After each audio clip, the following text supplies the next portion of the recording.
The Eagles' nest is crowded this morning. I got two big guys in the Eagles' nest. George Koonce has been with us since the top of the hour. His book that has us talking and hopefully got you listening, Is There Life After Football?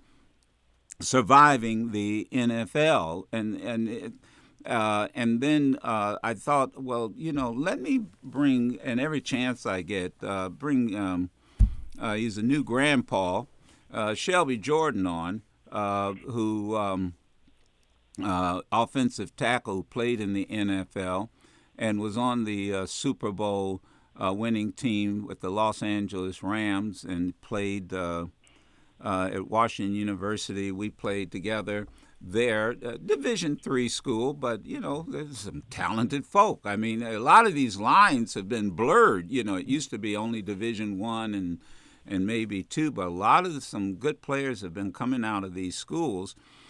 Shelby, first of all, and George is on with us. Let me get your response to what you've heard, and you're out there in Los Angeles and you've been listening.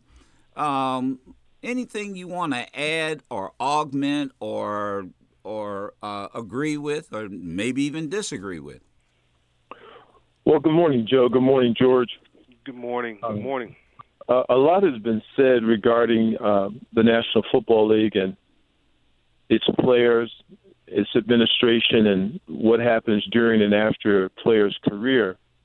But there's a personal responsibility that each player shares in their own experience in the National Football League. And I think that it is there that I think the National Football League has an opportunity to begin to change the culture of what we see as the result. So shortly after careers have ended, as George has mentioned, so many guys are destitute and without direction and purpose.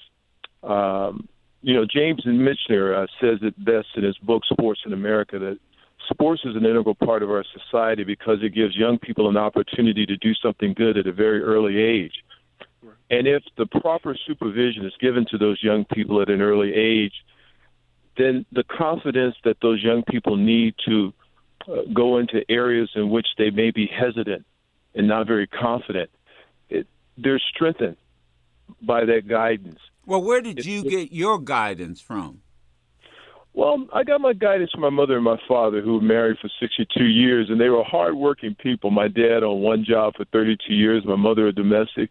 And, they had always taught us and given us a spirit of expectancy, meaning that, each day offered a new opportunity for change, that we should always do our best in anything that we attempt to do, and that, God would never place more in you than you can stand up under, and that every day offered that chance for something new to happen, something different, hopefully a change for the better. And where did you get, George Koonce, where did you get your guidance from? Well, I got my guidance from my mother. Mm-hmm. My father was a very hard worker. He was a contract painter, and my mom worked at a daycare, and we lived in a very small town in eastern North Carolina by the name of New Bern, North Carolina, and she did everything she could to support me. Yeah. See, I was